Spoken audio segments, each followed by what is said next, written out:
શું દિવ્યાંગજન આવી રીતે બનશે આત્મનિર્ભર? સુરત મહાનગરપાલિકાની દબાણ વિભાગની માનવતા મરી. વિકલાંગ મહિલાનું કેબિનનું તાળું તોડી કેબિન ઉચકીને લઈ ગયા. કેબિન નજીક અનેક લારી ગલ્લા રોડ ઉપર બેરોકટોક ધમધમી રહ્યા છે.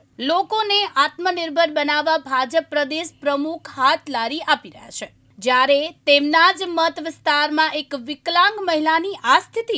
વિકલાંગ મહિલા અંજુબેનને 2 બાળકીઓ છે. 3 મહિના પહેલા પતિનું હાર્ટ એટેકથી મોત થતા બંને બાળકીઓ પિતાની છત્રછાયા ગુમાવી હતી. હવે આ વિકલાંગ મહિલાને ન્યાય કોણ અપાવશે તે જોવું રહ્યું. સુરત શહેરમાં મહાનગરપાલિકાના ઉધના ઝોનના દબાણ ખાતા અધિકારીઓની માનવતા મરી પરવારી હોય તેવું લાગી રહ્યું છે, કારણ કે 2 માસૂમ બાળકનું પેટીયું રડતી અને આત્મનિર્ભર દિવ્યાંગ મહિલાનું કેબિન ઉચકી જઈ બહુ મોટો વાઘ માર્યો હોય તેમ પોતાની કાબિલિયત બતાવવાનો પ્રયાસ કરતા લોકોમાં ફિટકાર વરસ્યો છે. સરકારી ખાતામાં આવા ખાઈ બધેલા જાડી ચામડીના અધિકારીઓના પાપે દેશના વડાપ્રધાનનું મહિલાઓ માટેનું આત્મનિર્ભરનું સપનું રોડાય તો નવાય નહીં. શહેરમાં ઘણા સ્થળે નિરાધાર મહિલાઓ, બાળકો લોકો પાસે ભીખ માંગીને પોતાનું પેટ ભરતા હોય છે, જ્યારે નિરાધાર કેટલાક લોકો જીવન સામે ઝઝૂમતા હોય છે અને સખત મહેનત પણ કરીને પોતાના પરિવારનું ભરણ પોષણ કરતા હોય છે. આવી જ એક વાત છે સુરત શહેરના ઉધના વિસ્તારની. આપ ટીવી સ્ક્રીન પર તમે જોઈ રહ્યા છો એ બીજું કોઈ નહીં પણ એક આત્મનિર્ભર દિવ્યાંગ મહિલા અંજુબેન હિંમતભાઈ ચલુડિયા છે. દિવ્યાંગ મહિલા અંજુબેન પગે 100% વિકલાંગ હોવાથી રોડ ઉપર ધસડીને ચાલે છે. દિવ્યાંગ મહિલા અંજુબેન ઉધના નહેર વિસ્તારમાં આવેલા સાંઈનગર પાસેના ખરવર નગરમાં પોતાના 2 માસૂમ બાળકો સાથે રહે છે અને ફૂટપાથ પર કેબિન મૂકી પાનનો ગલ્લો ચલાવી પરિવારનું ગુજરાન ચલાવે છે. પણ આ દુનિયામાં ગરીબનું કોઈ સગું નથી એ કહેવત ફરી સાર્થક થઈ હોય તેવું લાગી રહ્યું છે, કારણ કે મહાનગરપાલિકાના ઉધના ઝોનના દબાણ ખાતા ખાઈ બધેલા જાડી ચામડીના અધિકારીઓ દિવ્યાંગ અંજુબેનનું કેબિન ઉચકી જઈ બહુ મોટી ધાડ મારી હોય તેવું કામ કર્યું હતું.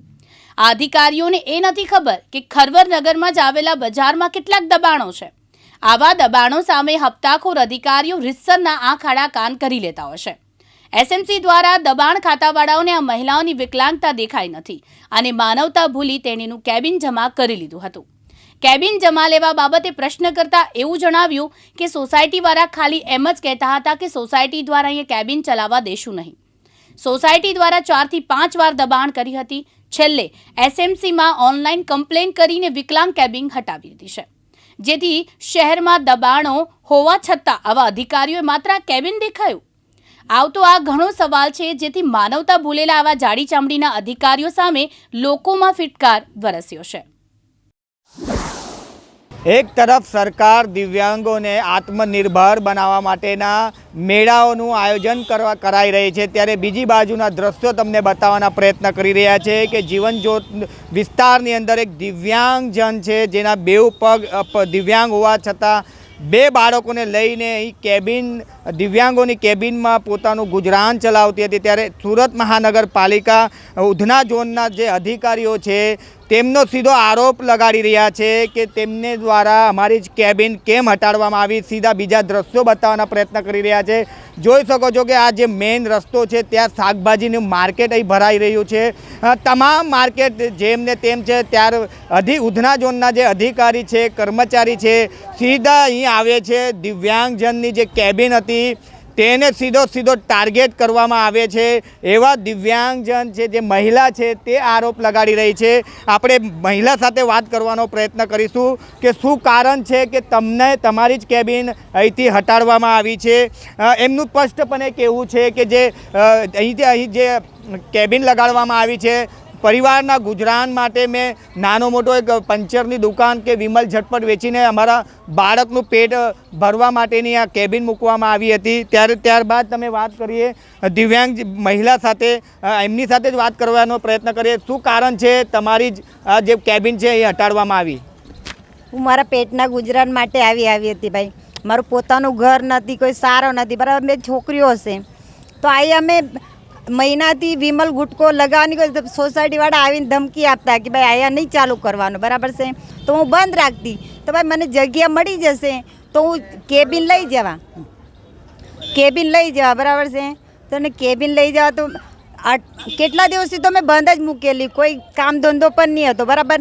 તોય એ લોકો આવીને ધમકી આપીને 3-4 આવ્યા તો મેં કીધું ભાઈ હા લઈ જશું બરાબર, પણ આજે તો એ લોકો ટાળું તોડીને મારી દુકાન લઈ ગયા. બોલો હવે મારા છોકરાઓનું ગુજરાન કેવી રીતે કરીશ બરાબર, પેટ કેવી રીતે ભરીશ?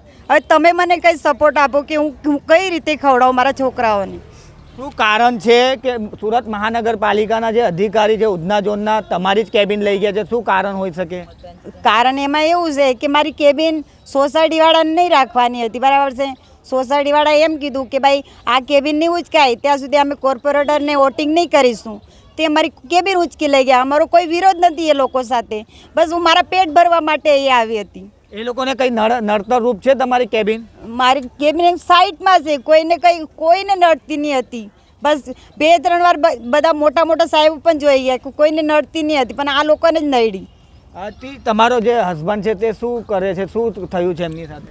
મારા હસબન્ડ પંચરની દુકાન ચલાવતા, પણ એમને આમના 3-4 મહિના થવામાં આવ્યા. હાર્ટ એટેકથી એમનું એક્સપાયર થઈ ગયેલું છે. એટલે મેં મારા છોકરાઓનું પોષણ કરવા માટે મારા તરફ કોઈ જોતું પણ નથી સાહેબ, તો હું મારી પોતે જાત મહેનતથી દુકાન અહીંયા લાવી હતી. જે આજુબાજુના લોકો છે તે લોકો સાથે પણ વાત કરીશું. જી આપ જણાવો, શું તકલીફ પડી રહી છે આ બેનને? શેના કારણે એસએમસી વાળા દ્વારા આ જે કેબિન હટાડવામાં આવીને શું કારણ છે કે એ લોકોની કેબિન હટાડવામાં આવે છે? સાહેબજી આના અંદર એવું છે કે આ બેન છે, વિકલાંગ છે, એમનું નામ છે અંજુબેન, ને એમના હસબન્ડ 3 મહિના પહેલાં અટેકમાં એક્સપાયર થઈ ગયા છે. હવે એમનું કંઈ ભરણ પોષણ વગેરે કંઈ થતું નહીં હતું, તો એમણે એમના હિસાબથી વિચાર કર્યો કે નહીં ભાઈ, હું થોડું ઘણું નાનો મોટો ધંધો કરીને હું મારા હિસાબથી મારા છોકરાઓનું પેટ ભરું અને કંઈ નાની મોટી કેબિન ખોલીને હું ગુજરાન ચલાવું. પણ અહીંયા જે સોસાયટીના એરિયાના લોકો છે, કમસે કમ 15 થી 20 જણા આવીને 2-3 વાર બોલીને ગયા પહેલાં કે આ કેબિન બંધ કરો. તો અમે કેબિન બંધ કરી દીધી કે નહીં ભાઈ ચાલો પેલા માસીને સમજાયો કે ભાઈ આપણે કંઈ બીજો નાનો મોટો તમે વ્યવસાય કરજો, જવાડો. એટલા મોટા લોકો સાથે આપણે ગરીબ માણસો કાં લડવા જવાના? આપણે છીએ તો ઝોપડપટ્ટીને ગરીબ લોકો રહેવાવાળા, આપણે કેવી રીતના એ લોકો સાથે લડત આપવાના છીએ? તો અમે એમને કેબિન બંધ રાખવાની સલાહ આપી. તો કેબિન બંધ જ હતી, પણ તે છતાં એસએમસી આવીને ટાળું તોડીને એ કેબિન પૂરી થયસ મયસ કરીને પૂરું સામાન એમનું રાંધવા ખાવા પીવાનું બધું સામાન અંદર હતું. એ કેબિનમાં જ રહેતા હતા, કેબિનમાં જ બેસતા હતા, સૂતા હતા બધું. અને એમને ખાલી એરિયાવાળાએ સપોર્ટ કર્યો છે, મોલ્લાવાળાનો કોઈ વિરોધ નથી આના અંદર. શું કારણ છે કે જે સોસાયટીના લોકો તમે કહો છો એ લોકોને શું તકલીફ છે? શું કહેવાનું એમ છે કે રોડ નાનો પડે છે, પણ રોડ તો આટલો ચોડો છે કે 2 ટ્રક આરામથી જઈ શકે છે આ એરિયામાંથી. તમે જોઈ શકો છો પાછળ કેટલો મોટો બજાર છે, પૂરો બજાર છોડ્યો, એક લારી છોડી, એક લારી નહીં પૂરેપૂરું એમનું જ કેબિન લઈને ગયા છે ને એક લારી ઊંચાઈ નથી. આગળ જશો તો તમે ઘણી બધી કેબિનો અને દુકાનો અને બધું જોવા મળશે રોડ ટચ. કોઈને જ કંઈ એક વસ્તુ એમની હટાવી નહીં, આ ખાલી એક જ વિકલાંગ કેબિન જ એમને નડી છે, બાકી બીજું કંઈ નડ્યું નથી. જી માસી આપ જણાવો, આપ ક્યાં રહો છો? મેં અહીંયા જ રહું છું સાહેબ. જી શું તકલીફ પડી છે માસી? એ માસીને બિચારી અપંગ છે, અમે લોકો સારા આપ્યા, બિચારી બ્રિજ નીચે રહેવાનું કહેતા હતા, પણ અમને લાગ્યું કે 2 છોકરી છે ભાઈ, એ છોકરી અમને જમાનો કેવો છે એટલે અમે સપોર્ટ આપ્યો. હવે અમે સપોર્ટ આપે છે અને સરકાર નહીં આપે તો એનો અંત તો શું છે? વાતો તો બહુ મોટી કરે છે કે અમે એકલાને સારું આપે, અમે મહિલાઓને સારું, તો આ 2 છોકરી લઈને કારે? અમને આટલા પરિવારવાળાના ઘેરોમાં આટલું બધું થઈ જાય છે, તો આ 2 છોકરી લઈને કારે બિચારી? એ તો અમારી સમાજની બી આ કેબિનથી કોઈ તકલીફ? ના સાહેબ કંઈ નથી, અમને કંઈ તકલીફ નથી. અમારું એક જ કહેવાનું છે કે એને બિચારીનો કંઈ તરી કરવાનો સહારો આપો ને એને કંઈ તરી ઉમંગ આપો તમે. જે રીતે સરકાર છે દિવ્યાંગોને આત્મનિર્ભર બનાવવાનો પ્રયાસ કરી રહી છે, ત્યારે દિવ્યાંગોની જ કેબિન સુરત મહાનગરપાલિકાના જે ઉધના ઝોનના કર્મચારી અધિકારી દ્વારા ઉચકી લેવામાં આવે તે એક મોટો પ્રશ્ન સરકાર સામે ઊભો થઈ રહ્યો છે. સમાજસેવી ધર્મેશ ગામી આજરોજ ખરબરનગર ખાતે એક દિવ્યાંગ મહિલાની જે કેબિન હટાવી લેવામાં આવી છે એ ખૂબ ખરાબ કૃત્યુ કહેવાય. જે રીતની દિવ્યાંગતા જે મહિલામાં છે ને એની 2 દીકરીઓ છે, એનું એ ભરણ પોષણ કરે છે, એના પતિ મૃત્યુ પામ્યા પછી અગર એક ફૂટપાથ પર નાનો મોટો વ્યવસાય કરે છે તો એને પણ મહાનગરપાલિકા જો આ રીતના ઉપાડી લેતા હોય તો આજુબાજુના એવા કોઈ પણ દબાણો અથવા તો શહેરના ઘણા બધા એવા 0 રૂટના રોડો છે ત્યાં પણ ઘણા બધા દબાણો છે, તો એવા દબાણો પણ દૂર કરવા જોઈએ. અને આ મહિલાને, દિવ્યાંગ મહિલાને એની દીકરીઓ માટે રોજીરોટી માટે ક્યાંક ને ક્યાંક હું માનું છું કે એને આર્થિક ઉપજ થાય એના માટે ક્યાંક ને ક્યાંક એવી જગ્યા આપવી જોઈએ. જે રીતની મહાનગરપાલિકા વિકલાંગોની કેબિન આપવાનું બંધ કરી દીધું છે. એવામાં આવા દિવ્યાંગતાવાળા વ્યક્તિઓના માટે ક્યાંક ને ક્યાંક અગર એની રોજીરોટી માટે કાર્ય કરતા હોય તો ચોક્કસ કરવા દેવું જોઈએ. ઉધના ઝોનના દબાણના અધિકારી દ્વારા જે રીતનું આ કૃત્ય કરવામાં આવ્યું, આ બેહદ નકામું કૃત્ય છે. એમનામાં કંઈક માનવતા જેવી વસ્તુ હોય, કંઈક શરમ હોય તો કમસે કમ આ દિવ્યાંગ જે મહિલા છે, એનો જે પરિવાર છે, એના માટે ક્યાંક ને ક્યાંક એને હૂંફ રાખવી જોઈએ.